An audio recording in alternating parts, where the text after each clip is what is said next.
Welcome back to another video. তো কথা হলো কিছু লেটেস্ট আপডেটস নিয়ে। তো প্রথম যে আপডেটটা নিয়ে কথা বলবো সেটা হচ্ছে পুষ্পা 2 কে নিয়ে। তো পুষ্পা 2 এই ছবিটা আমরা সকলেই জানি যে ডিসেম্বরের 6 তারিখে মুক্তি পেতে চলেছে। তো এই ছবির ট্রেলার কবে আসবে? পুষ্পা 2 এর ট্রেলার আসবে একদম নভেম্বরের প্রথম সপ্তাহের মধ্যে, এবং সম্ভবত এই তারিখটা হচ্ছে 7ই নভেম্বর। এবং পুষ্পা 2 যেহেতু 6ই ডিসেম্বর ইন্ডিয়াতে রিলিজ করছে, 5 তারিখে শোনা যাচ্ছে যে এই ছবিটা ওয়ার্ল্ড ওয়াইড রিলিজ করতে পারে। দেখার যে পুষ্পা 2 এর ট্রেলারটা কেমন ইন্টারেস্টিং হয়। এর পরবর্তী আপডেট যেটা নিয়ে কথা বলবো সেটা হচ্ছে যে শাহরুখ খান, সে রিসেন্ট টাইমেই আইফাতে জানিয়েছে যে সে কিং এতে অ্যাজ এ অ্যান্টি হিরো হিসাবে থাকবে।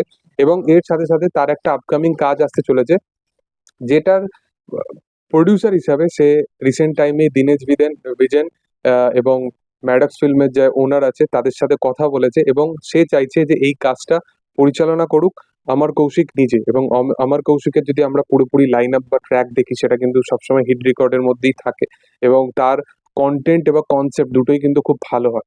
তো দেখার যে শাহরুখের মতো এরকম একটা বড় একটা সেলিব্রিটিকে এরকম কাইন্ড অফ একটা কাজ করতে, এবং ম্যাডক্স ফিল্মের তো প্রোডাকশন হাউসের তাদের চয়েস অফ কাজ নিয়ে তো কোনো কিছু বলারই নেই।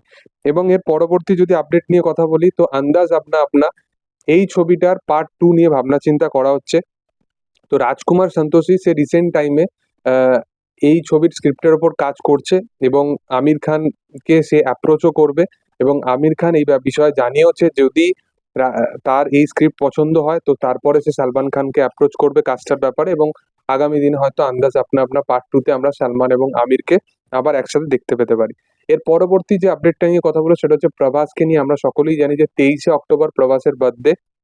তো সেই দিনকে আমরা স্পিরিটের একটা গ্লিমস দেখতে পারি, যেখানে মনোলগ থাকবে যেরকম অ্যানিম্যালের ক্ষেত্রে ছিল, এবং এর সাথে সাথে ফজিরও কিছু একটা গ্লিমস দেখতে পারি, এবং তার সাথে সাথে রাজা সাহেবের টিজারটা ওই দিনই হয়তো আসতে পারে। তো দেখার যে সে কেমন হয়।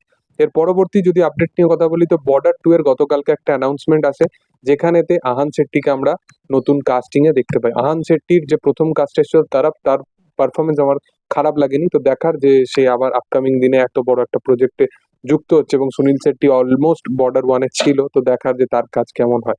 এর পরবর্তী যদি আপডেট নিয়ে কথা বলি, তো সিংঘামের ট্রেলারটাকে নিয়ে। সিংঘামের পোস্টার আসতে চলেছে 5 তারিখে, এবং এই ছবিটা ট্রেলার আসতে চলেছে 6 তারিখে।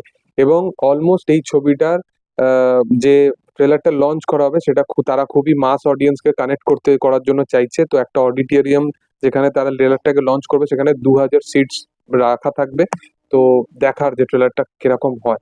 এবং এর পরবর্তী আপডেটটা নিয়ে কথা বলবো হচ্ছে ক্যাথি 2 কে নিয়ে। তো ক্যাথি 2 এর জন্য লোকেশ কানাগরাজ 50 দিনের শুট স্লট বুক করে রেখেছে। তো দেখার যে ক্যাথিতে রোলেক্সেরও কিছু পোর্শন এখানে থাকবে। তো রোলেক্স ভার্সেস সুরি মানে কার্থি, তো কেমন হয় এটাই হচ্ছে দেখার। এর পরবর্তী আপডেট হচ্ছে ভুলভুলিয়া পার্ট 3 কে নিয়ে। তো ভুলভুলিয়া পার্ট 3 রিলিজ হওয়ার আগেই 135 কোটি টাকার মতো মিউজিক্যাল রাইটস থেকে শুরু করে ওটিটি রাইটসে বিক্রি হয়ে গেছে। তো দেখার যে আগামী দিনে কি হয়। তো তোমাদের এই আপডেটগুলো নিয়ে কি মতামত অবশ্যই কমেন্ট সেকশনে জানিও। ভিডিও যদি ভালো লেগে থাকে অবশ্যই লাইক শেয়ার সাবস্ক্রাইব করে দিও। Thank you all, by.